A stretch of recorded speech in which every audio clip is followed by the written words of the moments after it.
Estamos de volta. Os rumos da educação no estado de São Paulo. Esse é o assunto do Melhor e Mais Justo de hoje. Nessa conversa participam Ângela Meyer, presidenta da União Paulista dos Estudantes Secundaristas, e Ocimar Munhoz Alavarce, professor da Faculdade de Educação da Universidade de São Paulo.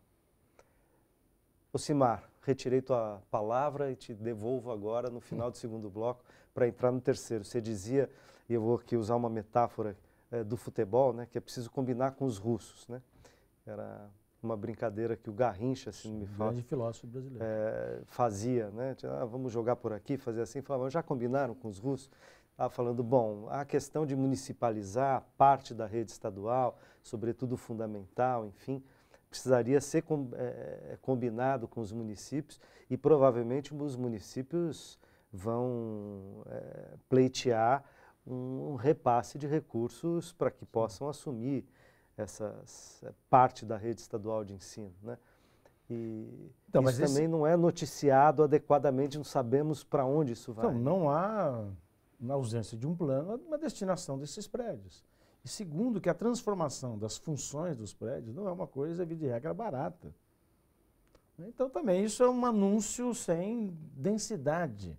Você dizia, por exemplo, transformar uma escola fundamental numa creche não é uma coisa simples. Não, talvez seja muito mais caro do que construir uma creche nova.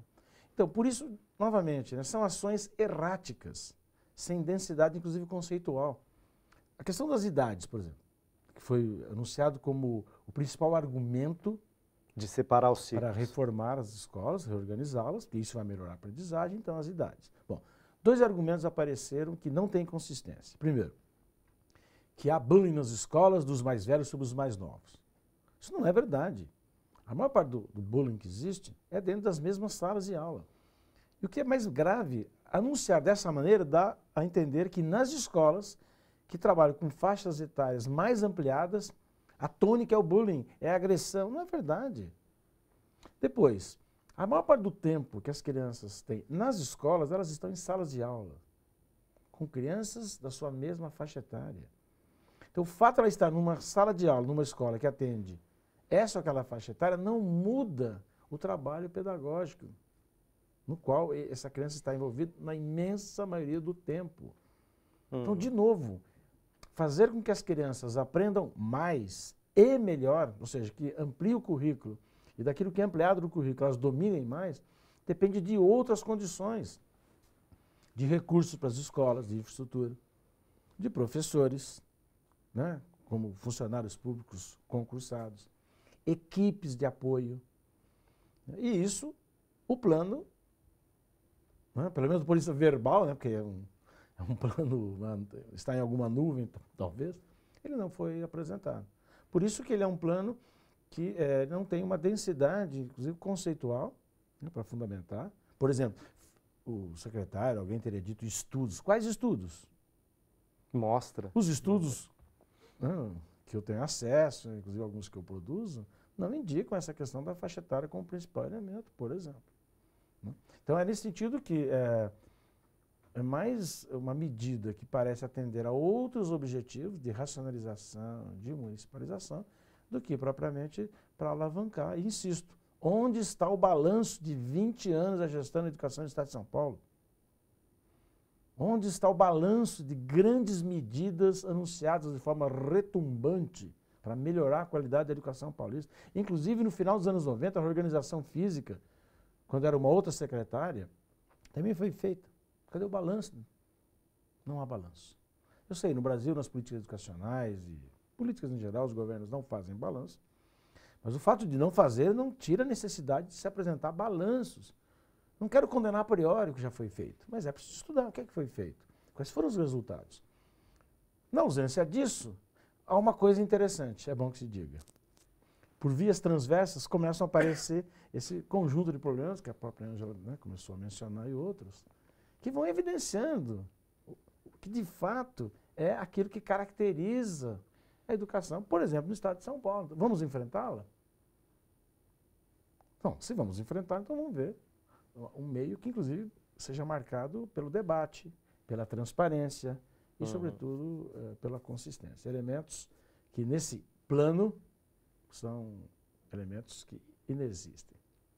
Ângela, como que vocês pensam, vocês estudantes, pais, professores, pensam em seguir, enfim, questionando, se opondo e trabalhando para requalificar essas mudanças na educação paulista? Eu acho que é importante a gente salientar o que já vem acontecendo, né? A gente tem mobilizado os grêmios estudantis do estado de São Paulo todo, travado um diálogo muito aberto, inclusive a gente inaugurou um espaço da UPES, que são as Assembleias Gerais, onde a gente debate juntamente com os grêmios os nossos próximos passos, os próximos passos da UPES, dentro dessas movimentações. E infelizmente a gente vê da parte do governo do estado de São Paulo muitas tentativas de reprimir o movimento estudantil em si. Inclusive, o presidente do Grêmio do Caetano de Campos da Aclimação, o Brian, e o presidente do Grêmio de uma outra escola, o Caio, do Fernão Dias, os dois receberam ameaças diretamente da Polícia Militar nos seus números de telefone, inclusive dizendo o nome, o número da casa, o endereço, todas as informações, ameaçando essas duas lideranças. E tiveram dois grêmios estudantis, que foi o Grêmio Estudantil do Santos Amaro, na Zona Leste, o Grêmio Estudantil do Barone, que é uma outra escola na Zona Leste também, que foram destituídos pelas direções por organizarem a pauta da reorganização dentro das escolas. Então, para a gente, são casos muito preocupantes e isso é um outro fator que faz com que a gente permaneça nas ruas lutando contra essa questão da reorganização, né? Tem duas datas no nosso calendário que são muito importantes, que é o próximo dia 10 de novembro, onde nós vamos fazer uma passeata rumo ao Palácio dos Bandeirantes para questionar o Alckmin a respeito disso, que eu acho que ele ainda não entendeu qual que é a nossa posição, então nós vamos até lá na frente com 100 mil estudantes, professores e pais para conseguir pautar isso. E a agenda do dia 14 de novembro, que é o dia D, onde as escolas vão se reunir, as direções das escolas vão se reunir com os pais para poder avisar as transferências. Esse é o único diálogo, é importante que a gente ressalte, que esse é o único diálogo que o governo estadual vai ter com os pais e com os estudantes, que é o dia 14. Então, para a gente isso é inadmissível, que é uma reunião de pais e estudantes com as direções para poder dizer qual vai ser o remanejamento, que nós vamos, inclusive, tentar fazer uma movimentação de ocupar as escolas. Porque se o governo do estado de São Paulo quer fechar a escola, a gente quer que permaneça aberta, então por isso os professores, os pais e os estudantes vão permanecer nas escolas, mesmo com as escolas teoricamente fechadas, fazendo com que as aulas inclusive continuem, para que a gente consiga fazer com que essa medida seja retrocedida, a fazer com que o governo do estado de São Paulo, que não tem costume de atender nenhuma demanda dos movimentos sociais, tenha pela primeira vez que fazer isso obrigatoriamente, porque a gente acha que isso é um desrespeito com o diálogo, é um desrespeito com a educação paulista e a gente não admite isso. A União Paulista dos Estudantes Secundaristas está contra e continuará estando nos próximos períodos, até com que a gente consiga fazer com que o Alckmin retroceda. E vocês imaginam que há esse espaço de negociação com o governo do estado, com a Secretaria de Educação, com o secretário? Vocês têm sido recebidos e o que eles dizem a vocês? É importante dizer muito sobre o modo tucano de governar, né? Que são é uma política muito genérica, uma política que, nesse momento, por exemplo, a gente tem conseguido se reunir com o Herman algumas vezes, só que ele reproduz falas muito genéricas sobre as situações que a gente expõe. Inclusive, na terça-feira, a gente fez uma reunião com ele, onde a gente problematizou caso a caso da maioria das escolas que vão ser fechadas. E ele foi muito genérico na sua fala de devolutiva, dizendo que vai analisar os problemas, inclusive dizendo que metade daqueles problemas que a gente colocou não existiam. Só que quem visita todas as escolas todos os dias somos nós, e nós sabemos do que a gente está falando. E são falas muito genéricas que não têm tendência nenhuma em retroceder, só que a gente já sabe que já houve um retrocesso muito grande por causa dessas mobilizações no último mês, e a gente tem total esperança que se a gente continuar se mobilizando, a gente vai conseguir fazer sim com que eles retrocedam, e essa é a esperança que a gente tem, né? Ocimar, do ponto de vista das universidades, enfim, da pesquisa, da produção de conhecimento, qual as saídas ou quais são os horizontes que você vê para a gente poder equacionar problemas como esses da educação em São Paulo e de planos que não são planos, de medidas que não se sustentam, que pelo menos não mostram a sua sustentação. Como enfrentar esse tipo de precariedade, digamos, no planejamento e na execução de uma política pública tão fundamental como é a da educação? Bom, primeiro eu não quero dar às universidades o lugar político que elas não têm. Elas não são eleitas para gerir a educação. No entanto, quem é eleito para gerir a educação tem que, no mínimo, primar pelo debate, pelo contraditório. Isso não é a marca do governo do Estado de São Paulo. Bom, se quiser retroceder nesse caso, chamar para o debate, sobretudo os movimentos sociais, e aí sim as universidades, que têm uma série de pesquisas acumuladas, ainda que também dentro da universidade tenhamos lá as nossas divergências. Mas é possível dizer que há elementos para a gente poder construir de fato um plano estadual de educação, né, aproveitando esse debate no interior da Assembleia Legislativa, que alavanque os resultados da escola paulista. Porque talvez aqui tenhamos um acordo com o governo do Estado. Realmente, embora eles não assumam as responsabilidades, mas os indicadores são preocupantes.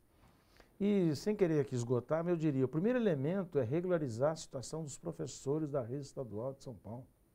É inadmissível o quadro que nós temos, uma das principais redes públicas desse país, chegar nesse patamar. O segundo elemento é criar as condições materiais para o funcionamento das escolas. Então, não há anúncio para as novas, né, da reorganização, e sequer para as antigas, que já não tinham, né, que dava a entender que já tivesse. Então, são esses elementos, né, que sem os quais o outro debate, né, de possíveis agrupamentos pode aparecer. E é nesse sentido, então, que o governo do Estado como que lança uma cortina de fumaça. É a faixa etária, é o bullying, bom, porque desvia a atenção daquilo que seria o elemento, ou os elementos fundamentais. As questões fundamentais. Bom, eu agradeço muitíssimo a presença de vocês, acho que esse debate é fundamental e a TVT tem se comprometido em fazer, tanto em nível estadual quanto em nível federal e municipal, o debate sobre a questão da educação no Brasil, do ensino básico, infantil básico, até a universidade. Agradeço também a você que nos acompanhou até aqui. A gente se encontra na próxima quinta. Um forte abraço.